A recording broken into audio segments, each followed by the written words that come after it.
Given the COPPA rules that are being enforced on YouTube, this video is not meant for kids under the age of 14 years old. And for parents that have kids under this age, and given this video covers Star Wars, it is only fitting that you usher them out of the room because we don't serve their kind.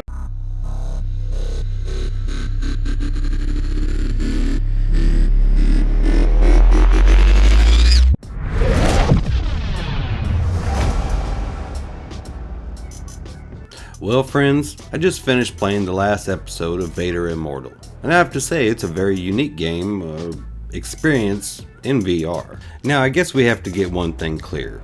According to Oculus, Vader Immortal is not a game, it's an experience in VR. Oculus has reached out to people when articles call it a game, and with no clear answer on why it's not a game, I'll have to assume it's because EA is the only one who has a legitimate license to make an outright Star Wars game.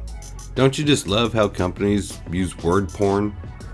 Oh, with this product it's taboo to use this word, so we will mix and match words to get to the climax of what we are trying to say. Vader Immortal as a game or experience, or whatever you want to call it, was a series I couldn't wait to play. Let me back up a bit. When I first stepped into Beat Saber, the first thing I thought was someone needs to make a Star Wars game. Lightsaber duels in virtual reality would be epic, but I also knew EA was the only one who has the license to make Star Wars games. Oh well, there went that idea. EA won't make a game unless they can monetize the shit out of it. But I still wondered who might be able to make the game, or if anyone could without legal issues from EA or Disney. And it didn't take a lot of research. I found out that Lucasfilm's ILMX Labs was teasing the project back in 2016. So, I thought to myself, it's in the works.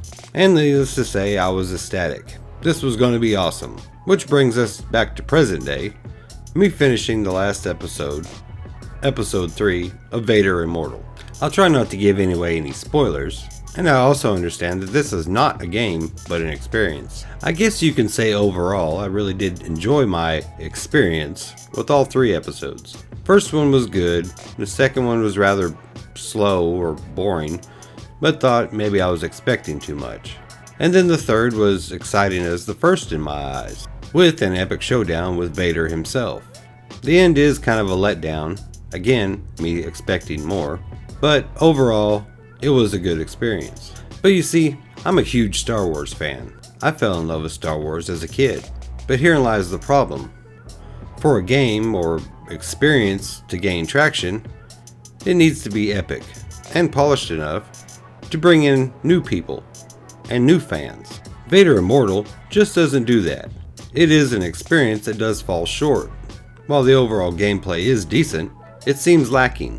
VentureBeat's Jeremy Horowitz did a really good article on this. In it he states, marketing something as a game, there are certain expectations for physical effort and 8 to 20 hours of the time that will be required of the player. Similarly, call something a movie, and someone will expect to sit back, watch for roughly 2 hours without having to move around. Use a amorphous phrase like experience, users won't know what to expect, but will expect it to fall somewhere in the middle. Well, in my opinion, these experience games would kinda suck for a new fan of Star Wars. Episodes 1, 2, and 3, when combined as a whole, kind of fall into the movie category with a few interactive experiences thrown in. But once you have watched this movie, there's nothing to bring you back to play again or watch again. As I look back at my experience as a whole with all 3 episodes, it does leave you wanting and expecting more than just watching a movie play out before your eyes.